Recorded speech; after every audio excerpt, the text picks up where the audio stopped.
Salut à tous et bienvenue dans cette vidéo sur les jouets d'éveil qu'on va pouvoir proposer à bébé. Donc en général on peut commencer à partir de 2 ou 3 mois. Voilà, donc c'est l'âge qu'a mon bébé là il vient d'avoir 3 mois. Donc on était en plein dedans, je me suis dit que j'allais vous montrer un petit peu ce qui me paraissait stratégique à avoir. Alors il y a un grand classique que vous connaissez forcément, qui est Sophie la girafe. Alors pour mon premier, il faut savoir que je sais pas, je m'étais dit oh Sophie la girafe, tout le monde a Sophie la girafe, nous on va pas la prendre. En fait, je sais plus qui me l'avait offert, du coup je me suis dit bon bah ça y est on l'a, je vais lui donner quand même. Et en fait je me suis rendu compte que Sophie la girafe, c'est pas pour rien que ça marche. Alors non seulement ça marche avec bébé, mais en plus ça me plaît, et je pense que ça doit plaire aussi à d'autres mamans. Parce que Sophie la girafe, en fait, c'est vachement bien. Je sais pas ce qui se passe avec la tête de Sophie la girafe, mais ça les fait marrer, les gamins. Donc, voilà, les deux grands yeux, la bouche qui sourit, je sais pas. Mais il y a quelque chose qui fait que, bam, ils sont super contents de voir Sophie. Ensuite, au niveau... pour attraper, au niveau préhension, c'est assez facile aussi pour eux de prendre parce qu'il y a plein d'endroits où attraper. Donc du coup c'est vrai que c'est plutôt bien dès qu'ils commencent à essayer. En plus si jamais ils visent cette patte là mais qu'ils tombent sur celle d'à côté, bah c'est pas grave, ils attrapent quand même. Au niveau du contact, c'est quelque chose qui est à la fois dur et souple.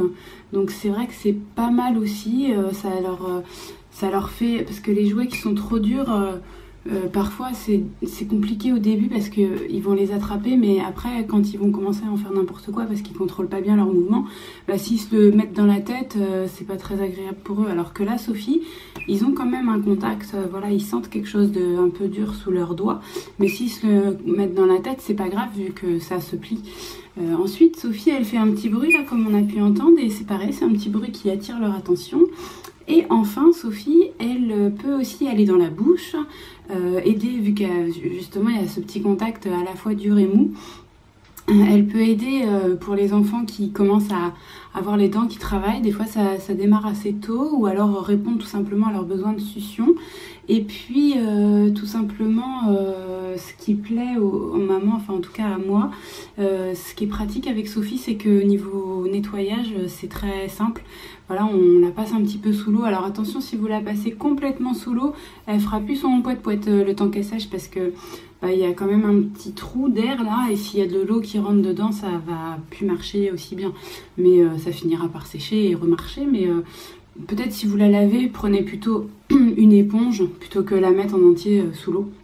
Voilà, mais en tout cas c'est pratique parce que du coup on peut même la laver quoi. Donc facilement comme ça, sans faire une machine quoi. Donc moi je trouve que c'est plutôt le truc à avoir, c'est pas pour rien, je pense que ça marche.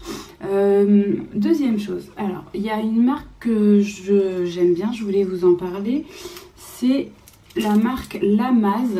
Donc ils font pas mal de trucs, donc je vous en montre, nous on en a 3, on a la petite libellule, on a le petit chien et le petit lapin, mais ils font plein de trucs, ils en ont plein. Alors pourquoi je les aime bien? Je repars sur la libellule. Donc bon, il y a plein de couleurs, il y a des machins là, il y a des machins à attraper là, donc voilà, c'est fourni, peut-être même trop fourni. C'est vrai que bébé, ça lui fait pas mal de trucs à intégrer, mais c'est pas ça qui me plaît, c'est plutôt ça. Vous voyez, le côté, je mets du noir et du blanc. Et ils en mettent, alors c'est pas toujours hyper stratégique parce que là, avant que le bébé les voit ici, c'est pas gagné, mais il y en a à différents endroits. Il y en a aussi, là, vous voyez, sur le chien, du noir et du blanc, un petit peu sur son oreille. Et puis là, le petit lapin, il en a aussi sur ses oreilles. Voilà, donc ça dépend des trucs, mais en gros, ils ont tous du noir et du blanc. Et différents trucs à attraper. Donc là je disais sur la libellule les petits anneaux, sur le chien il y a aussi les petits anneaux, puis là il y a une petite texture un petit peu différente à toucher. Et sur le petit lapin, bébé peut s'amuser à attraper ça et à essayer de les mettre dans sa bouche aussi, sans compter que ça a fait un tout petit bruit là comme ça, qui est un bruit qui attire aussi l'attention de bébé, ce bruit là. Je vous montre aussi un autre truc du même style, parce qu'il n'y a pas que Lamaz qui fait ça, mais ce doudou là par exemple a aussi du noir et du blanc et du rouge, mais bon c'est pas grave, c'est plutôt pour le noir et le blanc que ça m'intéresse. Enfin en tout cas c'est pour le côté fort contraste, voilà, parce que au début, bébé au niveau oculaire, c'est pas fini, donc il voit pas forcément tout comme il faut. Et d'ailleurs, juste, voilà, il fait aussi ce bruit. Je fais pas trop parce que sinon ça va finir par le réveiller.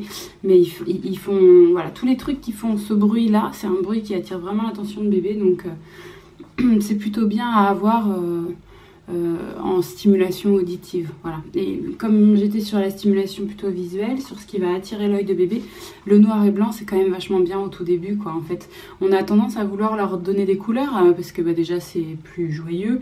Et puis comme ça les éveille à plein de couleurs, c'est vrai, hein, faut pas leur montrer que du noir et du blanc. Mais c'est bien d'avoir un peu de noir et blanc. D'ailleurs, il y a des petits livres pour enfants aussi qui existent, qui sont que en noir et blanc. Et ça peut être pas mal aussi. Là, j'en ai pas, mais voilà. Gardez cette notion que avoir un petit jouet en noir et blanc, bah, c'est pas mal pour bébé parce que ça va lui permettre de fixer plus facilement son regard. Voilà, donc là on a parlé un petit peu de ce qu'il allait pouvoir mettre à la bouche, de ce qu'il allait pouvoir regarder plus facilement, écouter plus facilement. Maintenant, je voulais juste vous présenter 2-3 trucs aussi qu'il va pouvoir attraper facilement dès qu'il va commencer à manipuler un petit peu. La première, elle est très très connue, c'est la haut balle. Voilà, pourquoi elle est super? Parce qu'elle est très légère, parce que bébé il peut mettre sa main à peu près n'importe où, il va toujours réussir à accrocher quelque part. Donc voilà, ça c'est un truc à avoir absolument, c'est obligatoire. Et puis il y a une variante de la haut balle qui est ça, donc on l'avait pris parce qu'on voulait varier un peu, changer un peu. Ça marche un peu moins bien, mais ça marche quand même, mais c'est un petit peu plus complexe. Bébé a tendance du coup à attraper avec les deux côtés en même temps, donc c'est l'avantage de lui demander, c'est un peu l'étape d'après, quoi, de lui demander à viser la main droite et à viser la main gauche pour réussir à être sur l'objet, et en général après il met à sa bouche au milieu comme ça. Autre chose assez facile à gripper, c'est ça s'appelle winklet, quelque chose comme ça. Vous pouvez winkle, c'est anglais. Autant il y a des trucs en anglais qui me parlent, autant là ça m'a jamais parlé ce terme là. Mais ouais, winkle, je crois, W-I-N-K-E-L, quelque chose comme ça. Cherchez ça sur internet, vous allez trouver. Celui-là je l'ai eu à vraiment pas cher sur internet. Je pense que c'est pas la peine forcément de mettre une fortune. L'idée c'est juste d'avoir plein d'anneaux pour que bébé puisse attraper facilement. Voilà, c'est un autre objet dont l'appréhension sera facile. Voilà, donc c'était une vidéo très rapide, mais je voulais vous les montrer parce que si vous avez un bébé qui est à peu près de l'âge du mien et que vous savez pas trop quoi lui proposer, comme ça peut vous donner des petites idées. À très bientôt.